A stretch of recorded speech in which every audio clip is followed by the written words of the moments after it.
네, 이번에는 비수도권 지역 의료 사정을 좀 살펴보겠습니다. 원래도 대형 병원이 부족한 지역의 경우엔 전공의 집단 사직이 더욱 심각하게 다가올 것 같은데요. 강원도 연결합니다. 지환 기자.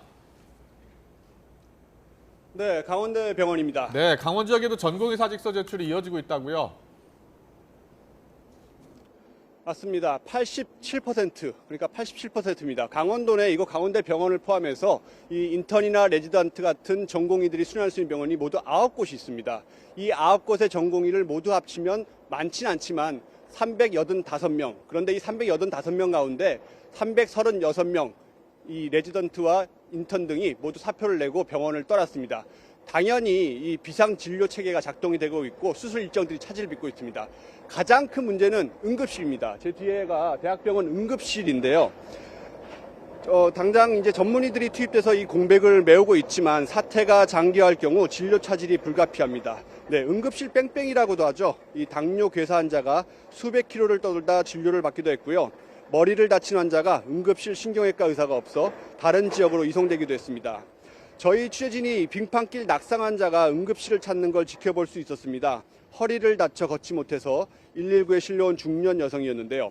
엑스레이를 찍는 것조차 상당히 오래 기다려야 했습니다. 만약 지금 누구나 대형 병원 응급실에 오면 이런 설명을 들을 수밖에 없습니다. 들어보시죠. 저희가 지금 상황밖에 안 계셔서 대기시간 3-4시간 걸릴 수 있어요. 그러니까 3-4시간 걸릴 수 있다고 먼저 설명을 드리는 거예요. 나중에 먼저 가보시겠어요? 거기서 엑스레이는 가능하세요.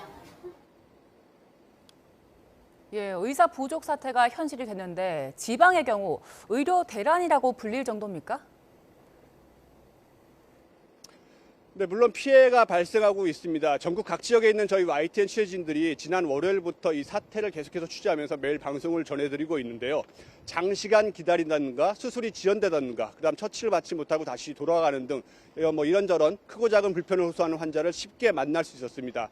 하지만 정말로 중증 환자, 그러니까 생명이 이독한 환자가 수술을 못해서 받지 못해서 그런 경우는 외래 진료가 중단되는 사태나 아예 취소되는 경우 이런 경우는 아직 아닙니다. 또 개원이들이 집단 휴진한 사태까지는 아직 발생하지 않고 있습니다.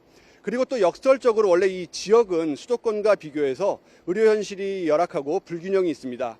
기존에도 이 목숨이 위중하거나 대형 수술이 필요한 중환자들은 서울 수도권에 있는 이른바 5대 대형 병원을 많이 찾았습니다. 때문에 전공의 공백에도 정말 위중한 환자가 진료를 못 받는 사례는 지역에서는 지방에서는 쉽게 찾기 어려운 게 사실입니다. 물론 이 지역마다 대형 병원이나 상급 종합병원, 권역 또는 지역 응급의료센터 등이 정상 운영되지 않으면서 연쇄적인 어려움을 겪고 있습니다. 때문에 각 지자체 주도로 비상진료 대응 방안을 마련하고 있는데요. 핵심은 환자 쏠림을 막겠다는 겁니다. 이곳 강원도의 경우 공공의료기관으로 환자를 분산하고요. 경증 응급환자 이송을 위해서 중형병원에 새로 24시간 응급실을 꾸리고 있습니다. 보건소 휴일 진료에 나서거나 군병원 응급실도 개방하고 있고요.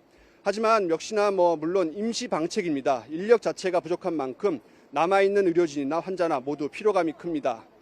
네, 앞서 김평정 기자 말했듯이 이 보건 위기 단계가 심각 단계로 이제 상향을 했습니다. 정말 심각합니다. 이 병원 현장에서는 더는 참지 못하고 더는 견디기 어렵다 이런 하소연들이 계속해서 터져 나오고 있습니다.